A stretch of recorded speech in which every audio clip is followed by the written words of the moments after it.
Thank you. I have absolutely no interest in the home run derby or the All-Star game. I mean, if I wasn't here, I would be home, actually. I have never been to an All-Star game. I've never been to a home run derby. I've been to minor league All-Star games for scouting, but I have no idea what I would do at a major league All-Star game. I would probably just be in the way. Plus the auxiliary press box, where I assume my seat would be, is going to be somewhere out in left field, and I'd rather just watch on television. I don't really understand the appeal, but anyway. It actually used to be my All-Star game night tradition when I lived in Massachusetts, which was up until 2010, was I would drive down to Cape Cod and go see some Cape Cod League games, or when I lived in Arizona, I would go see minor league games. Unfortunately, Major League Baseball's decided that minor league games merely existing on the same night as the All-Star game mean that people wouldn't watch the All-Star game, so there are no minor league games competing with the All-Star game tomorrow night, which is extremely frustrating because I'm still not watching the All-Star game, especially because Fernando Tatis Jr. isn't in it. Yeah, so I had a little trouble getting out here. I almost ended up in Macedonia, which was a sign I was probably somewhere on the wrong continent, but I did make it here. I am a little under the weather. I'm recovering from a virus that I got from my girlfriend's daughter, or daughters, who are both sentient petri dishes, essentially. So I shouldn't be surprised. So if my voice goes, I apologize. I'll probably keep my remarks a little brief. That'll just leave more time for Q&A. So Smart Baseball came out 2 years ago. I assume at least some of you have read it. I did a lot of these talks at a point when people hadn't read the book yet. I'm now working on a second book that is supposed to come out next April, which is slightly intimidating because I haven't written it yet. That's another thing I would be doing if I weren't here tonight. I'd be at home not writing the book, but saying that I was going to write the book. It's funny because the publisher, HarperCollins, came back to me and said, we want you to do another baseball book, which is the greatest thing you can hear, obviously, because when you write a book, they give you money. And I would like my daughter to go to college at some point, so I need to write more books. And one of the things they pitched is there's sort of a sequel to Smart Baseball, and that didn't make sense to me in the first place. I don't think there's enough new to say. I sort of felt like I said exactly what I wanted to say, particularly in the first section, where I sort of tear apart the old stats. There's nothing more to say on that subject. I would love to revisit it at some point in another chapter or two. Maybe that appears somewhere else. It appears in, I was going to say a magazine. Those don't really exist anymore, do they? But somewhere. There's certainly enough happening now, even in the last 2 years, with teams' rapid adoption of new technologies. You've probably heard about Edgertronic cameras. I saw them last night. Cleveland had them at the Futures game.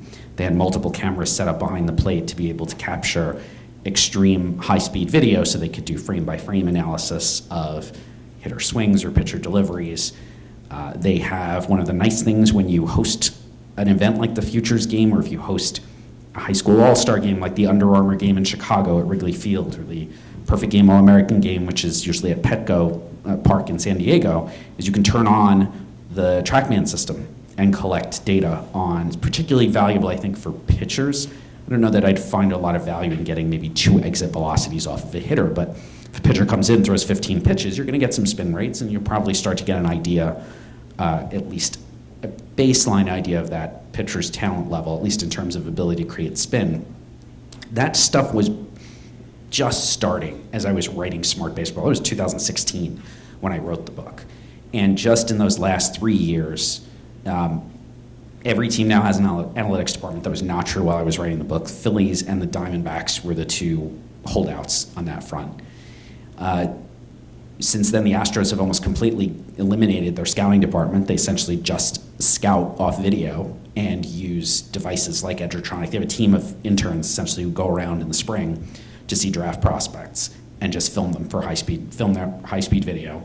And they purchase TrackMan style data. There are other devices, but I use TrackMan as a shorthand for exit velocity, spin rate, pitcher's extension. That data, they've decided that they think they can draft better simply going off video with 4 scouts who cover the entire country, so they see relatively few players compared to other scouts, and by using advanced data. I think it remains to be seen whether that approach is good. The Astros scout drafted pretty well when they were drafting at the top of every round. It's a lot harder when you draft 30th.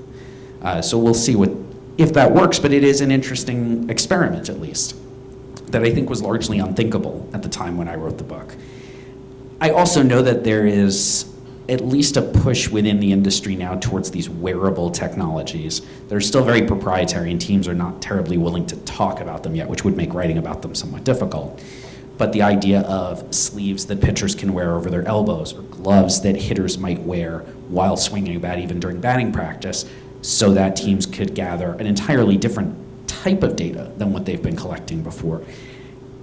In addition to the fact that teams don't want to admit that they're doing this stuff, and it's like, guys, I know you're doing this stuff. I can see it, and your scout, individual scouts might tell me that you're using this stuff, but no one wants to go on the record.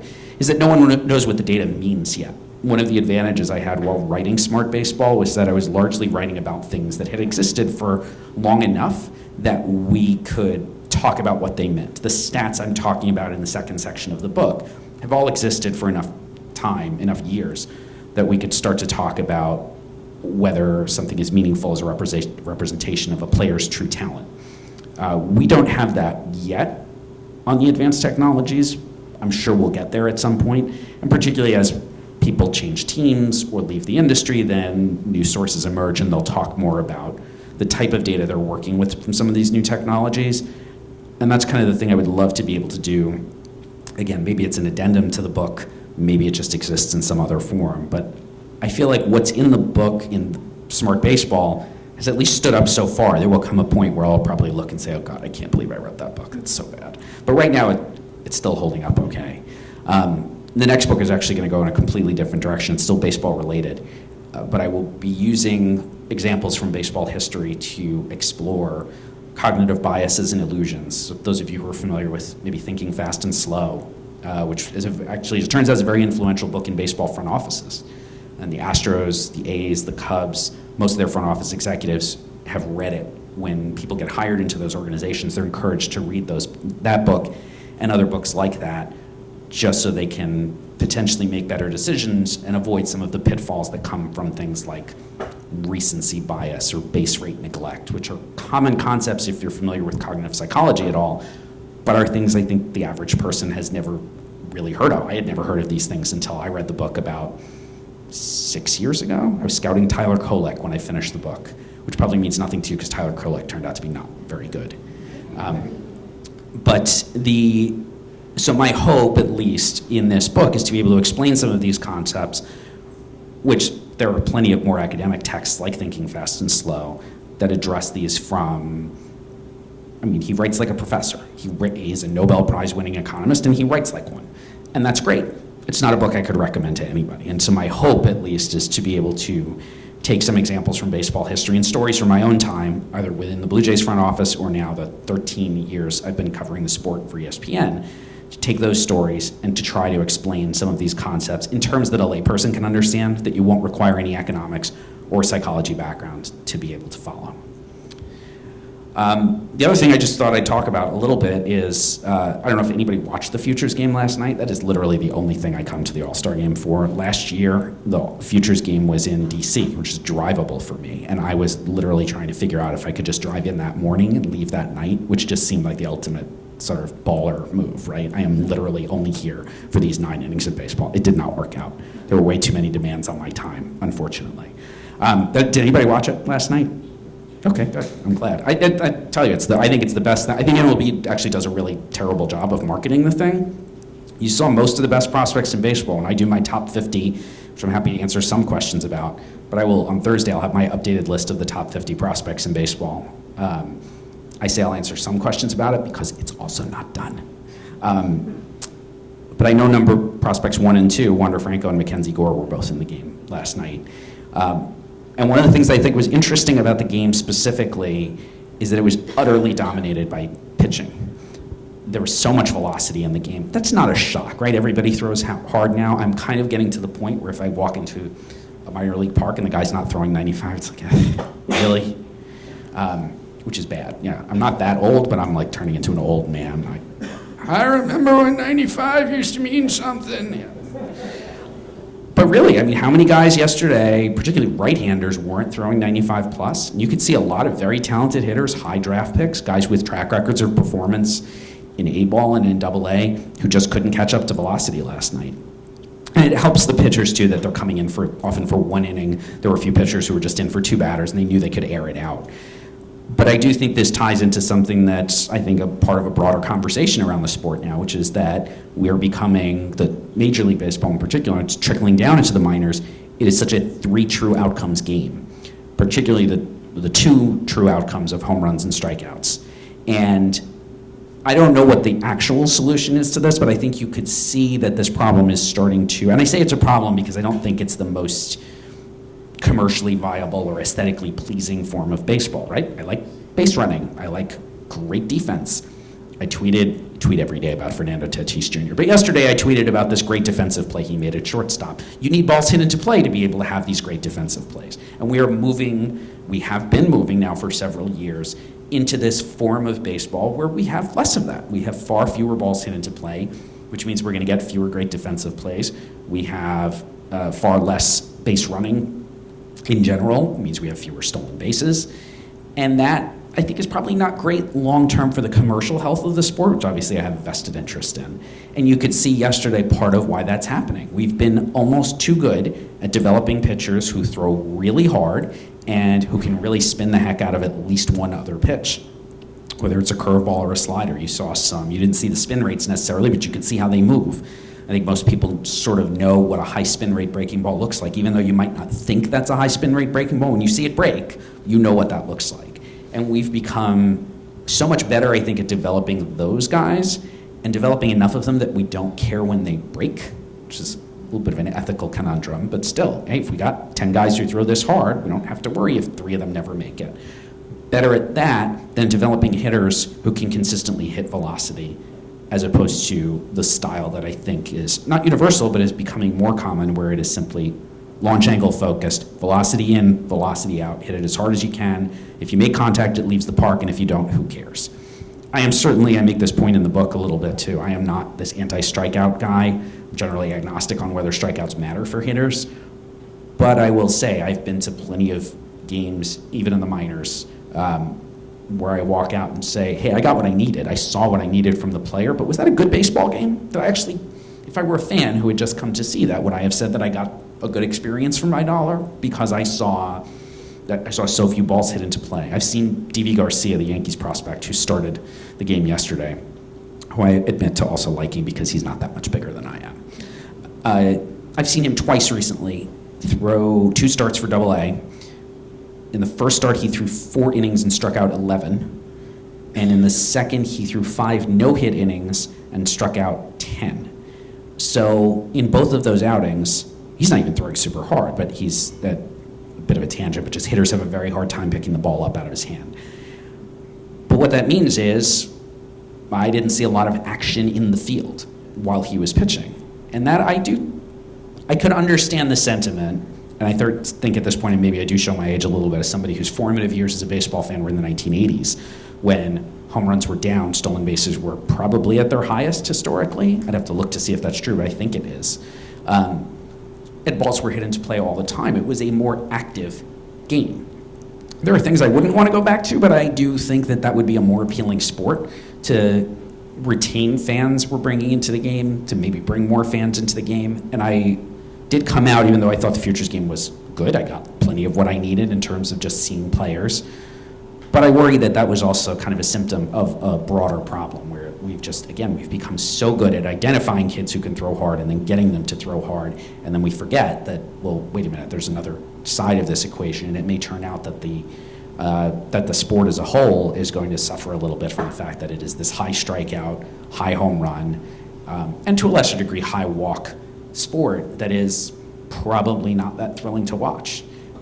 And I do worry about that. I worry just from sort of this existential perspective that I'm 46. I'd like to work the remainder of my career in baseball. That's going to depend on folks like you still watching the sport and the next generation coming along continuing to watch the sport. And also, I think even more directly though, where does the next generation of players come from? If they're not watching the sport as kids, I mean, trust me, if I had the ability to play, I would have played. I watched baseball constantly as a kid. I wanted to play, I just didn't have the athletic skill or the size or anything else required to be a professional player. Those who can do, those who can't become sports writers, I guess. But I worry again about, look, we can always go down to the Dominican Republic and Venezuela, as teams do, and spend very little money to find players to fill out minor league rosters. But we need a global approach. We need the global approach more than ever, I think, to be able to fill out 30 rosters, and maybe at some point that's 32 rosters. And I worry that the player pool in the United States, which already has problems because it's so expensive to play youth baseball, and because there are not enough college scholarships for players who have the ability but maybe aren't physically developed enough at 17 or 18, or whose parents are determined to at least have them play some college baseball. We're cutting off so many different portions of the player pool as it is. Are we cutting it off even further by the fact that the sport that we're seeing right now is at least headed in the wrong direction? You know that ratings are fine. Major League Baseball will tell you revenues are as strong as they've ever been and that there's nothing to worry about. But I could see, as somebody who goes to a lot of baseball games, not really a lot of major league games, more minor league games, but certainly watch a lot of major league games on television, or usually on the iPad because I'm walking around the house with it, and I understand people who say, I don't like this version of the sport as much as the version that I grew up with. Whatever era you grew up in. For me, it was the 80s. Could be some of you it's the 70s, some of you it's the 90s. The sport looked different. Really, I would say up until about the late 1990s when the first home run surge happened. The sport has taken on a very different flavor in the last 20 years or so. And I don't like to brand different as automatically worse, but I do think this high 3 true outcome era that we're in right now is at least problematic. And I would like to see Major League Baseball be proactive as opposed to Rob Manfred's current strategy of saying there's nothing wrong with the ball. What are you talking about? We didn't do anything. No, it's within, what was the line? Within specified tolerances? It's like, Rob, a ball just went by your head at 140 miles an hour. I think we know it's different. And for those of you who didn't listen, I had Dr. Meredith Wills, who's a physicist, and who likes to take apart baseballs for fun. She was on the Baseball Tonight podcast with me last Tuesday, and I got her to explain exactly why the baseball is so different this year and why we're seeing more home runs than ever. A scouting director texted me yesterday and said that there were more home runs hit in AAA this year through it's their All-Star break too, through their All-Star break, than there were in AAA all of last year. Now in AAA, this year they're using the Major League Baseball. Last year they were using the Minor League Baseball. His line, and I'm going to try to write an article around this too, because it's pithy and it's perfect. All he said was, how do I scout that? If you're going to watch a AAA game, like everyone's hitting, these guys are all on pace for 30, 40 home runs. Somebody tweeted at me, Jordan Alvarez has 30 professional home runs this year, AA, AAA, and the majors. And part of me said, so? I think a lot of guys do at this point. And it's not to take anything away from him, but how do we adjust our mental scale, and how do you go and scout a game when players who are clearly not major league caliber are able to hit 20, 25, 30 home runs in AAA, even if they're not playing in Colorado Springs or Reno or one of the crazy parks out west? I've seen baseball out there. I'm good with that. I don't think I need to see that anymore. But I bring that up also because I think that also ties into this sort of state of the game, which I don't mean to be a total pessimist, but I do think that what you saw in the futures game, that stat I just cited, what you've seen in the major leagues so far this year, there's a lot of evidence coming together to say that Major League Baseball, the commissioner's office in particular, should probably be thinking a little more proactively and a little bit more forward about how to manage the sport's development going forward, whether it's raising the bottom of the strike zone, certainly having tighter controls over the manufacturing of the baseball so we have a more consistent baseball throughout the majors, and preferably, why would you ever use a different baseball in the majors and the minors? I will never understand that. Across the board, they should be managing this process a bit more, because I do think players are as talented as ever. I would like to see that continue to be the case, and for the sport to be able to continue to grow, not just within the United States, but globally. So that's about all I had prepared, also because I'm a little bit paranoid about losing my voice at some point, but I figured that should just leave more time for me to answer questions.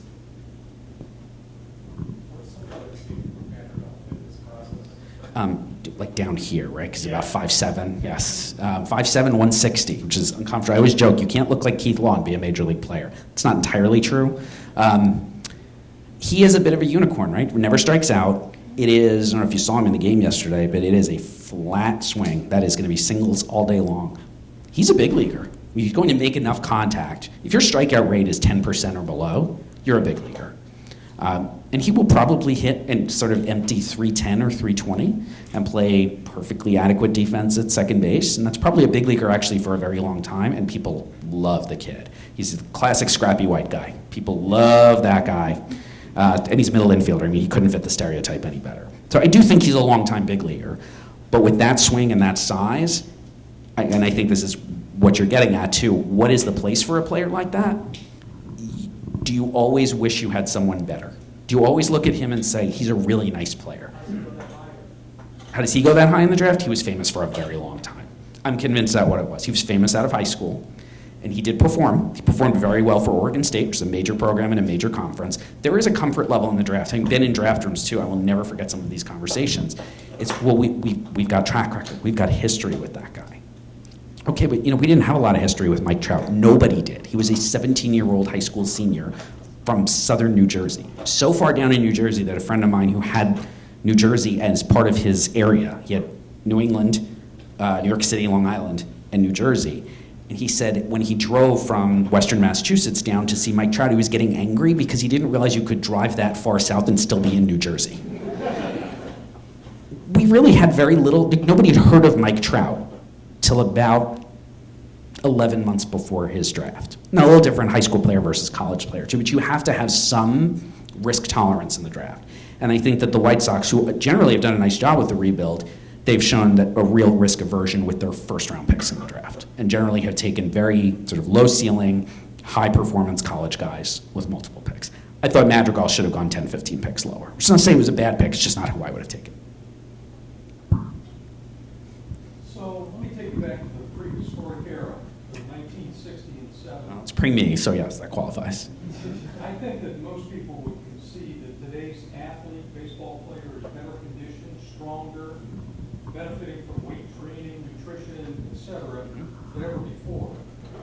But I remember back in the 60s and 70s, people like Jim Bunning, Fergie Jenkins, Juan Marichal, Bob Gibson, consistently pitching 275, 300 innings and more, 20 or more complete games every year. And now we celebrate when someone hits 200 innings. Help me understand that. They didn't throw as hard in that era. Consistent, like average velocities have been creeping up for 30, 40 years now. If you also look at offensive performances throughout lineups, what the average number 7 hitter or number 8 hitter did in those previous eras, and this really held true until about the 1980s or so. Those guys just, they didn't hit. That was your shortstop. It was your great defensive shortstop, your Mark Belanger, who could play the heck out of you. Belanger might be the best defensive shortstop of all time. His playing time was limited because he was such a bad hitter. But it was guys like that. And so if you talk to, I've actually met Bob Gibson, who is huge, by the way. I tend not to think of the old-time players as being that big, but he had huge hands too. I remember shaking his hand, like, it was like Aaron Judge's hands, right? Mine just disappeared into the handshake. But they will tell you, there were always certain spots in the opposing lineup where you could coast for an inning. That hasn't existed, I would say that probably hasn't existed since the 1990s. It certainly doesn't exist today. There is also the issue of survivorship bias, right? All the guys you named are the ones who lasted. Lots of guys blew out. I always think of Mark Fidrich, who I remember only from the baseball card because I was 2 when he had that unbelievable rookie season, threw almost 300 innings, completed 25 games, and within 4 years his career was over due to injuries. He didn't make it to age 30, and then died very young too. It's sort of a tragic story all around. We don't remember those guys. Fidrich to remember because he had the rookie of the year and he was famous and he was sort of quirky on the mound. But there are lots of guys out there like that who they blew out, and I think at the time most major league teams said, well, pitchers get hurt, and didn't acknowledge the possibility that there was a correlation at least between overuse and pitcher injuries. And really the industry did not acknowledge that until around the year 2000. And it was probably 5 to 10 years after that we got to the point where all teams manage their pitching prospects, at least their minor league pitchers, to restrict their workloads, maybe even too much so, to try to avoid them getting hurt. Have we overcorrected? I think so. I mean, I saw Grayson Rodriguez, who pitched in the Futures game last night. I went to see him 2 weeks ago in Delmarva. which is an annoying 2-hour drive from my house. And I get down there and he throws 5 innings, 1 hit. He's holding 94, 96. He didn't throw a pitch under 93, 66 pitches, and then he's done. I'm like, okay, I don't know what the optimal number of pitches for him to throw is, but it wasn't that. I think we just passed the anniversary of a 16-inning game between Moore and Spawn. Oh, God. I can promise you will never see that one again. Yes. In the back there. What are your thoughts on the current use of infield shifts? 70 years ago, they used to do an infield shift for 10 Williams. Yes. Now they do it for 200 hitters. Good for the game, bad for the game, a natural evolution? I view it as a natural evolution, maybe an artificial evolution, because it is natural in the sense that if you give major league front offices and coaching staffs more information, they're going to use it. And that's essentially what they're doing here. What we have not seen enough of on a universal scale, we've seen it on something of an individual scale, is hitters trying to adjust their approaches to dissuade teams from shifting as severely. So if you were, Joey Gallo is sort of the best example, right? Because they throw, there's 9 players on the right field line and there's nobody else. Okay, I don't want Joey Gallo bunting for hits constantly, but I'm of 2 minds too. It's not that easy, right? Pitchers are all throwing 96 at this point. It's not that easy to just say, you know what, I'm going to inside out something to the left side and try to beat the shift. If I were an individual hitter, particularly if I was a left-handed hitter, I'm neither left-handed nor a hitter, so this is extremely hypothetical. But if I were in that situation, I would think about doing it. Anything I can do to, some of it is simply game theory, right? I want this advantage. I want you thinking I'm going to do this thing that you hadn't previously thought of. And so that next time you're thinking, I don't know if I should shift, because he might bunt, or even he might double the other way if you have enough hand strength maybe to push something down the left field line. I don't see enough of that, and what's odd is I see more shifting at the minor league level. I live near Wilmington, Delaware. I live in Wilmington, Delaware. I live near the Wilmington Blue Rocks, which is the Royals High A affiliate. They shift there. Inconsistently, I can never figure out why they're shifting when they shift. It's like all of a sudden they just decide, you know what, in the 4th inning, we're just going to shift. Ironically, I heard about 16 Indians game this year. The team that shifted the least was the A's. Interesting. Yeah, it stood out. Every time you look out, they were straight away. You see 3 guys for Indian hitters that other teams shifted. Right.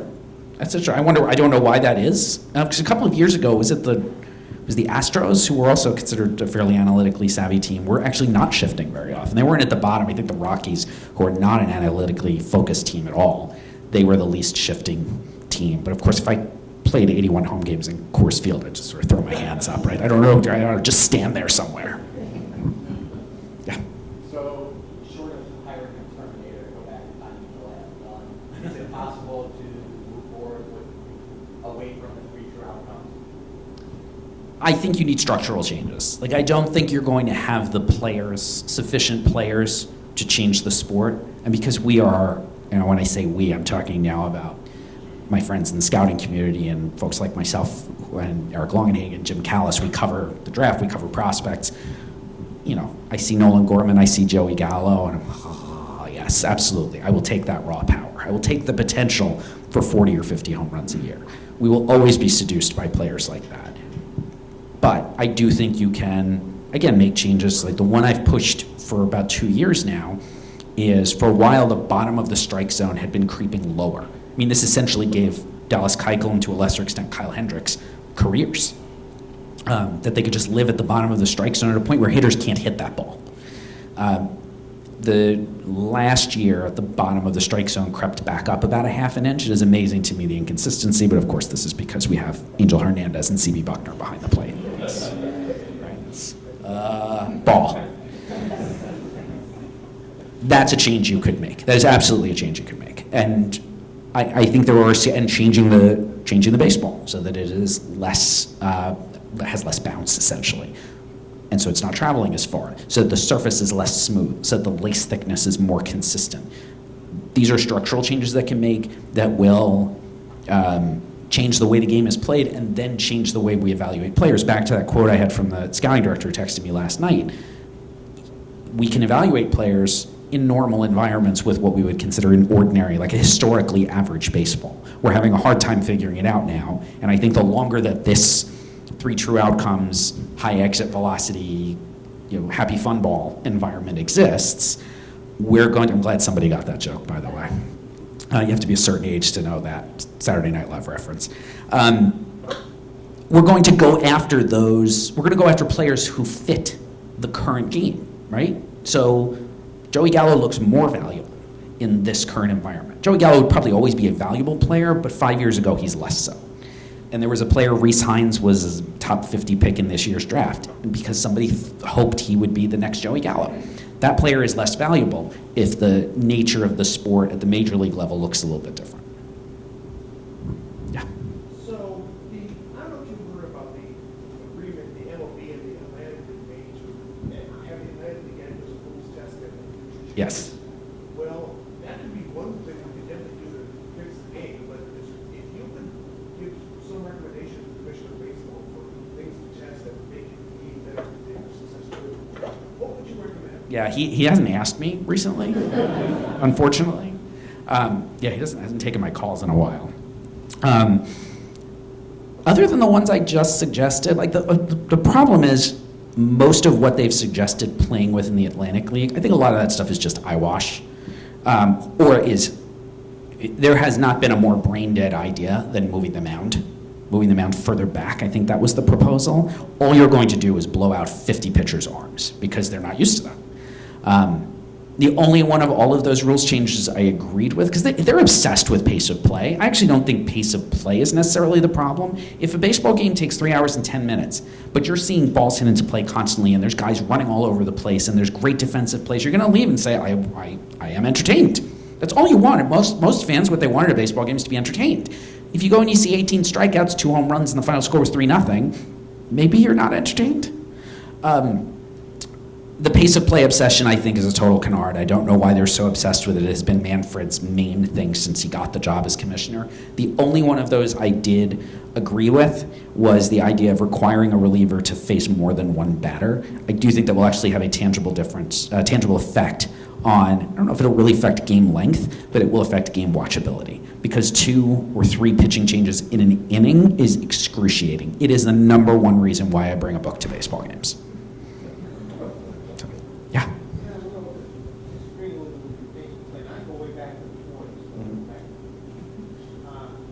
can remember back then when games were 2.5 hours for 9 innings, that was it. And the ninth game of the 60 World Series, Martin game was 10-9. 10-9. Yes. My mother would wring your neck for bringing that up, by the way. Yes. Yes, but what was the television situation? The number one reason games take 3 hours is television. Because I go to minor league games, they don't take that long. If they take 3 hours, that would be fine, but I was in an Indians game last week, and I watched, 1 hour gone by, and they just finished the second inning. There were 3 hits, 1 run, which happened to be a home run. Of course. And that was it. Yeah. There were almost every batter was 3-2. 3-2 with foul off, Yes. either strikeout or walk. Yep. And you're watching a pitcher and catcher play catch. Yes. I agree that is not an aesthetically appealing type of baseball. I think you're talking about making changes to the strike zone more than anything else. Maybe it's raising the bottom of the strike zone, but also raising the top of the strike zone for what is a strike. Because that is a ball that, my issue, this is more of a subjective commentary, but my issue with lowering the bottom of the strike zone is always like they can't hit that, right? Very few hitters can make solid contact with a ball that is actually pitched below the knee. But the strike zone as it is called bears very little resemblance, at least at the top, to the strike zone as it is written in the rule book. So that pitch that is navel high is a strike, according to the rule book, and is seldom called a strike. If that pitch were called a strike, that would probably be a more positive change. And as a result, pitchers would pitch up there more, and hitters can make contact with that pitch, and they would be putting more balls in play. We're not going to know, and these are all hypotheses, right? I'm throwing ideas out there. We won't actually know if any of these things will work until they try them. But Major League Baseball has been this is an industry that is just very reluctant, very, very resistant to change of any form, except the accidental kind, which is, by the way, this year's entire batch of baseballs looks completely different than the batch from last year. But until they actually do proactively make a change, say, to the strike zone, I don't think you're going to see a significant change to the way the sport is played. Yeah. Yeah. Is there market inefficiency with regards to paying minor leaguers a living wage, or is there too much institutional resistance to get that done? Like, say one team wants to, try to pay The Blue Jays. The Blue Jays are doing that. They're paying, I don't know if they're paying a living wage, but they're paying more. They agreed that they're going to pay their players substantially more. All of their minor league players, they're going to pay them substantially more than any other team is paying them. To your question whether that's a market inefficiency, I don't know. I would love for that to be true, just from a humanist perspective. But is a player out of the draft going to be more likely to sign with the Blue Jays because he knows that his salary will be higher with the Blue Jays than it would be with anybody else? Probably not, because it still pales in comparison to the amount of the signing bonus for most of those players. Now, where there is a huge difference, I think it's always been telling that minor league free agents get paid very handsomely, even if they're not very good. They don't necessarily have a major league future, but they can easily be paid $100,000 a year or more, compared to minor leaguers who are still in their first 6 years in pro ball, who might make as little as $5,000 or $6,000 a year. So once you create a free market for these players, yes, there's absolutely an inefficiency that you can exploit simply by saying we're going to pay guys more. Maybe it just means you win the Eastern League Championship, but you probably get better players for your AA affiliate, and maybe that's better for your few prospects at AA to just play on better teams. I don't know, but I mean, I'm all in favor of players getting more money, obviously. I wish it were true. I mean, the problem is it is not so much institutional inertia as what incentive do teams actually have to pay their, third round pick from last year who's now playing in low A, playing in Lake County. Why should I pay him more than I have to? It's not really going to do anything. It's not going to make the players better. It's not going to make my team better. It's not going to induce more players to sign with me out of the draft. The only reason to do it is because it's the right thing to do, and we don't see a whole lot of that in baseball. So, yeah.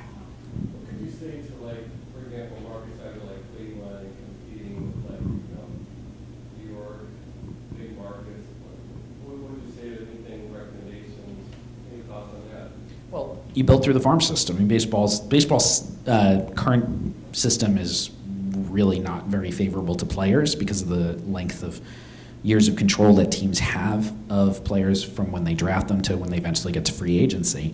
If you're Cleveland or other clubs I sort of go away from small markets. I say there's low revenue teams and there's high revenue teams, because obviously St. Louis is not in a large market, but they have plenty of revenue and they can function like a larger market team than the actual metropolitan area in which they play. The way for Cleveland to succeed is through the farm system. And I think that's why the periods of success that Cleveland has had in the 90s, in the late 2000s, and the recent run of success has all been because they either drafted and developed well, or because they looted the Expos for Bartolo Colon. So either you, and either way it works the same, right? You're only going to do that once, but still, they did it through prospects, they did it through farm systems, through the farm system. You got to get lucky. You got to get Francisco Lindor with the 8th pick in the draft because he had a bad spring and his agent did a bad job. But that happens, right? Mike Trout was the 25th pick in the draft. You can get lucky. And I think there's a little sort of luck is the residue of design. They scouted well. They scouted him well, and they were prepared for a situation when a great player fell to their pick. So there's no reason in my mind that Cleveland can't continue to compete. I think the only team that really can't compete in Major League Baseball right now on a long-term basis is Tampa Bay. I think they can compete on a short-term basis. They are right now. They can just never sustain it. And that is far more to do with the awful situation that Major League Baseball put that team into back from expansion than anything that I think the team is doing, or really anything about the market. We don't know if baseball can survive in the Tampa-St. Pete area. We just know that it can't survive in that mausoleum. So, yeah. Talking about minor leaguers, we know actually no kid who's in the Blue Jays system. Mm-hmm. It was a rookie league, and they were 22nd when they drafted out of college. Mm-hmm. And I was shocked to talk to him, and there were so many kids on his team that he wasn't getting a pitch once a week. Right. how do you distinguish yourself? You don't. He's expected to be a 22nd round pick out of college. He was a senior, I assume. He'd finished college. So he was signed as an organizational player who is there to fill out a roster. Because the stars, the actual prospects, have to have somebody to play with, right? You have to have 25, actually it's more at that level, but you have to have enough guys to fill out a team. Every once in a while, one of those players turns out to be way better than anyone expected. I would guess lots of players fall through the cracks because they pitch once a week, they make no money, they're in the GCL. I would not want to spend the summer in any part of Florida, much less Dunedin, where I've spent far too much of my life. And they quit. And they say, you know what, I have a college degree, I can go make more money and do something else and not be constantly frustrated by a sport that I've loved for 20 years. So it is, it's unfortunate. But we tend to treat players like chattel on lots of levels. I think it's bad at that level in terms of players taken later in the draft. I think it's much worse when you go to Latin America, particularly in the Dominican Republic, where $5,000 is life-changing money to a player down there. And so a player of comparable talent in the Dominican Republic, or now Venezuela, obviously because the situation there is so bad, that player in the United States might be a $50,000 or $100,000 player, and he might get $5,000 or $10,000 down there. Major League Baseball is very, very happy to exploit those kids. So, yep, in the back. Yeah, what do you think of the experiment, the Major League Baseball experiment regarding the extra innings, starting with this All-Star game, we're going to put a player on second base and see if it'll... Yeah, I hope I never see that in Major League games. I was opposed to it until it happened at a minor league game I was at, and then the game ended, and I thought, oh, I get to go home now. So I'm very much in favor when I'm there, because it's the 10th inning, right? Everyone's got, like, all the pitchers I need to see are done. So I'm fine with that. I don't ever want to see that in a major league. And for those of you who don't know what I'm talking about, if you go to a minor league game now and go to extra innings, every inning starts with a runner on second. They take the hitter who made the last out, and he starts the next inning on second base.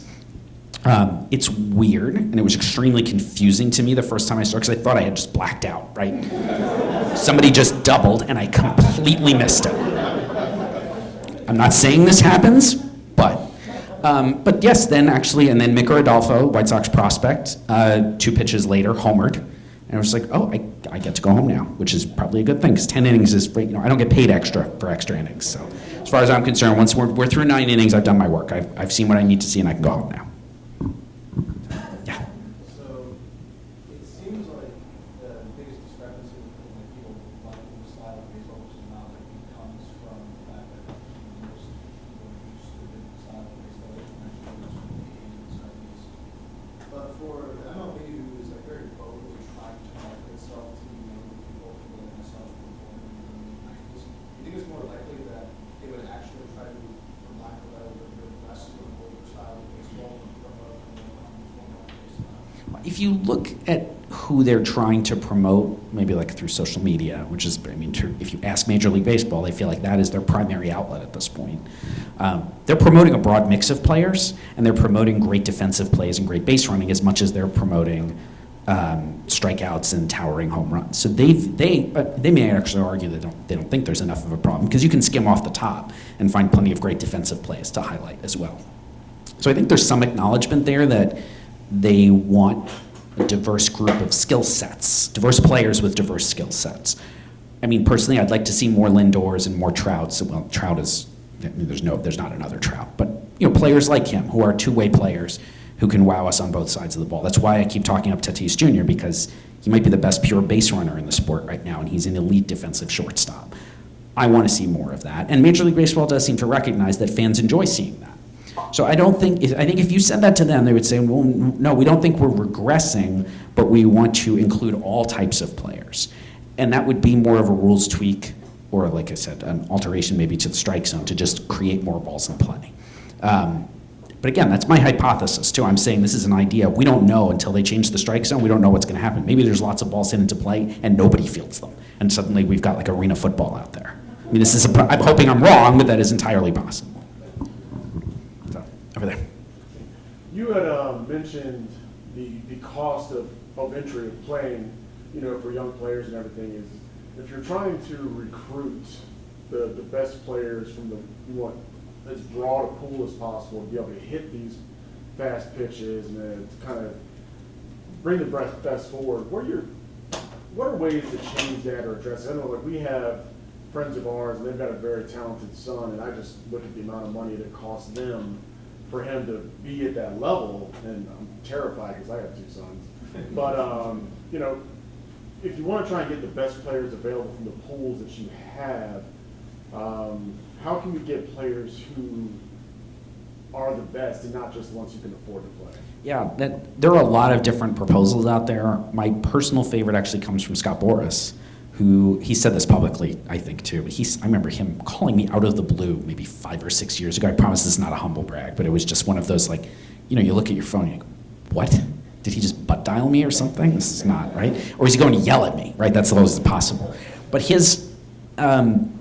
the idea was great, which was, he said Major League Baseball should be funding more scholarships for Division I baseball, because I think it's only about 12, it's 12 and a fraction, full scholarships per NCAA Division I roster for, 24, 25 players on a college roster? I don't know exactly how many. It's 27. Okay, so that's... 11.7. Is it still that low? I thought they had increased it, but I thought as that number came into my mind, I was like, I might be out of date on that. Whatever, it's less than half, right? That is a problem.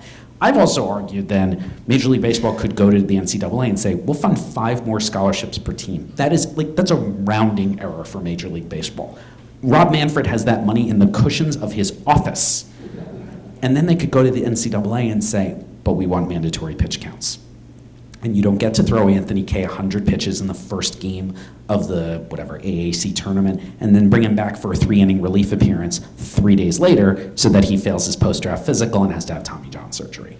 To me, that's a win-win for Major League Baseball. I don't know if the NCAA would actually see it as a win-win, but that's not really my concern.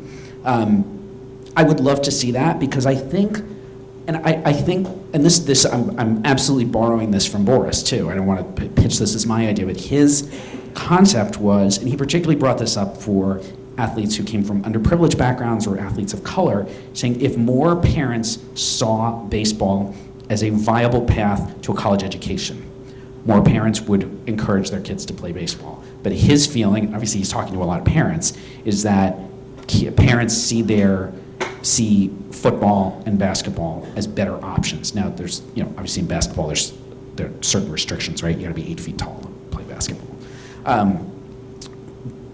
But that they don't, making the choice, because you make these choices when the kids are 9, right? It starts so obscenely early at this point, and if you're starting to narrow which sports you're letting your kids play or encouraging your kids to play, make sure baseball is still on the table. And that's more likely to happen if there are scholarship opportunities.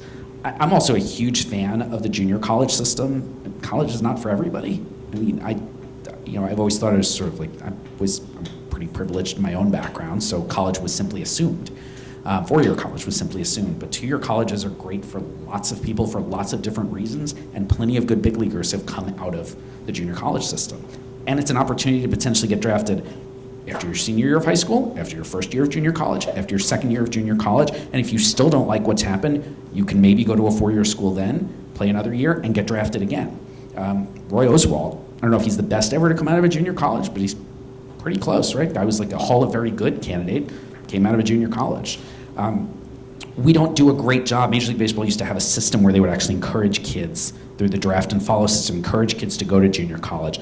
I'd love to see some variation of that return so that, again, it's sort of, hey, we're going to help guide you into junior college so that, again, you're getting some of the there's something in it for you. If this doesn't turn into a professional career, you got some of your education, some of it paid for by a scholarship or some of it paid for by Major League Baseball.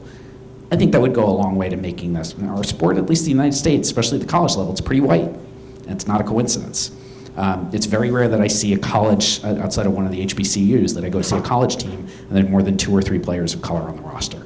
And that, I think, is very much a function of the fact that there just are not enough scholarships. There. I'll try to get to everybody, I promise. Yeah? Do you think what happened with Kyler Murray will impact the CBA negotiations? That's a great question. I don't know the answer because I have not actually, I haven't asked the union, for example, or the league if they would want, if the league, I guess in this case, would be pushing for a change maybe for the A, because I think the A situation is that we just want the pick back. right? We took a chance on the player, it didn't work out. We'd like to have gotten the pick back as compensation. Actually, wouldn't have had a huge problem with that. Kyler Murray's situation was weird because, in my opinion, he really misled the A's on his interest level in playing baseball. And then when the fall came around and suddenly it turned out he was an NFL prospect, then all of a sudden scouts started coming to me and said, hey, I saw him last spring. I don't think he really liked playing baseball, but obviously he said the right things to convince the A's he was willing to give up football after one more season and pursue baseball full time. And I think that absolutely hurt. There was a high school kid from Memphis this year named Maurice Hampton who probably would have signed for $3 million or so. I don't know what his actual number was, but he was a two-sport commit to LSU and also for football. And I think once that was on the table and it turned out he was at least going to have a high dollar figure, teams just said, nope, we're not going to do that. We saw what happened to the A's last year. We're not going to take that chance. So, yeah. Do you have any observations on the two games that played Yankees and Red Sox the last couple of weeks? I don't mean about the expansion of baseball and moving into Europe. I'm talking about the games. Yes. The offensive explosions. Those were not baseball. No, the first game was excruciating to watch, actually. Yes. I watch for a living, right? And I watched for a while. I watched because neither starting pitcher got out of the first inning. And then there was this whole, one of my colleagues tweeted something about how the ball was flying differently, and London is not that far above sea level. I was trying to figure out, is it a different London than the one I think? I don't know that there was a good explanation for what happened, but it was a bad representation of the sport. The funny thing is, I actually spoke to somebody from Major League Baseball this morning. As far as they're concerned, the weekend was a huge success. They sold out. There was great fan interest. Merchandise sales were good. They're going back next year. It's at least one more year. I think they're going to try to go play regularly. I hope that, they sort of jerry-rigged that field, that stadium, for these baseball games. The center field fence was only about 380 or 385. That's obviously too close. I would hope that since they're going to be able to, they took it down, they're going to put it back up next year. Maybe make it more regular dimensions. Is there something, they could do some things so that it plays a little bit more like a regular US field, because those scores were ridiculous. I joked that the first game was going to end up at 34 runs. I said that the first inning, and it ended up, I think, at 30 runs in total. That's not good baseball. And that's not a good representation of the sport. The whole point is that's more than anything, they're just trying to find a TV audience for the sport in Europe. You have a chance to do that, but they've got to be better played games. And that to me was not, we didn't put our best foot forward on that one. Do you think Sports Center has any kind of influence on MLB and their decisions or policies? Because except for your own home team, and I'm talking about whether it's the morning Sports Center or online, or that's where you see baseball. Right. Yeah. Do you think any influence MLB in their decisions? You know, you're talking about home runs, strikeouts, and those are great little sticks. They're very aware of coverage and criticism. So I don't think that's at all unique to how ESPN covers the sport. And we're a partner, so we're a license holder because we show games. So there's always going to be a little bit, I think, of greater respect maybe shown by ESPN to the sport. We cannot, unfettered criticism. I could not just tear into Rob Manfred, right? Not that I would, actually, but feel like I would. Absolutely. And I'm not reading his book. Did he really? But I'm here. They're aware of criticism, and they're aware of coverage, and they know what's out. They get that. Maybe a little too sensitive to criticism, but so am I. So I'm not going to judge them for that. But if they're finding that we're not covering baseball enough, or that the things they want to see covered maybe aren't getting covered enough, it's an ongoing conversation, right? We're constantly in dialogue with folks from Major League Baseball. So they'll be aware. Does it influence their decision making, or does it just make them call us and say more of this and less of that? That I don't know. I'm not in those conversations. I actually have a policy. I try to go to Bristol as little as possible, because the moment they see me, they'll try to give me more work. Instead of MLB say, hey, Sports Center, do this, do that, more like MLB say, this is what the Sports Center likes, so we need to change what we do, admit what they're doing, which is what people want to say. I don't know. I just don't know. I don't know. I think it's I think it's a good question, and like I said, I know that they're very aware of the tenor and quantity of coverage. Like they're very aware of that. We are a football network at ESPN, very much so. So if baseball isn't getting enough coverage, then they're absolutely going to make us aware of it. The last time there was an all-star game in Ohio, we had Lucas here as our baseball speaker. Okay. Which brings me to my question. Favorite baseball movies or books? Favorite baseball book is probably still Lords of the Realm. It's been in and out of print a bunch. It's by John Helyar, who was one of the co-authors of Barbarians at the Gate. And it is a history of the business of baseball. It's really well researched. It's pretty eye-opening. Of course, it's a bit out of date at this point. The book was written 20 years ago.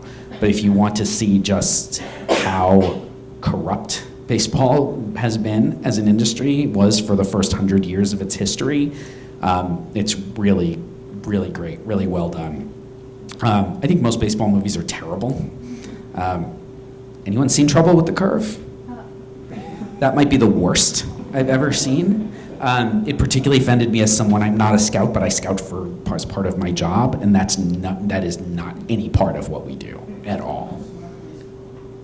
That book's terrible. And that guy's he's obnoxious. Sugar is a movie that came out maybe 10 years ago. It's barely seen. I think the directors of that just did they just did a superhero movie or something. It was so random that they were doing, like these two people made this tiny, independent, very thoughtful baseball movie. So Sugar is about fiction, but is very much based in the real experiences of Dominican prospects who come to the United States and face the natural difficulties of assimilating into American culture. It is as true to that part of the baseball experience as any movie I've ever seen.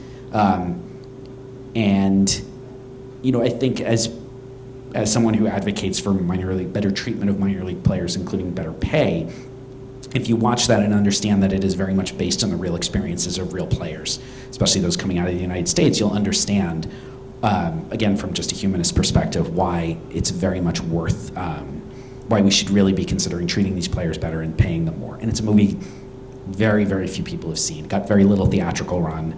It has been on and off of Netflix over the years, but it's worth seeking out. Yeah. Thoughts on yacht licensing for those? So far, good. I mean, had a good draft, right? He's a little bit hamstrung by the fact he doesn't have a lot to trade right now. I mean, the first thing, you're a new GM, right? You come in, you're like, oh, I want to trade everybody. I mean, this was the mistake. This has nothing to do with him, but ownership should have made the GM change a lot sooner so that the new GM could have come in and traded Manny Machado. And I don't think they did great in the Machado trade. And I think it looks a little bit worse today than it did a year ago. Yeah, that was right about a year ago, actually, right out of the All-Star break. He also, and this is neither praise nor criticism, so far he has not hired an amateur scouting director or a pro scouting director. I don't actually know who's running player development. He's hired an international scouting director. But that won't make itself felt for probably 2 more years. So he's got a lot of major decisions. He didn't get the job until late. He's got a lot of major personnel decisions to make in the next, I would say, 3 to 4 months, and those will go a long way to determining the future of the franchise, because particularly amateur director and player development, those are absolutely critical positions, given how much they're going to be depending on drafting and player development to rebuild that system, because it was really not in good shape when they took over.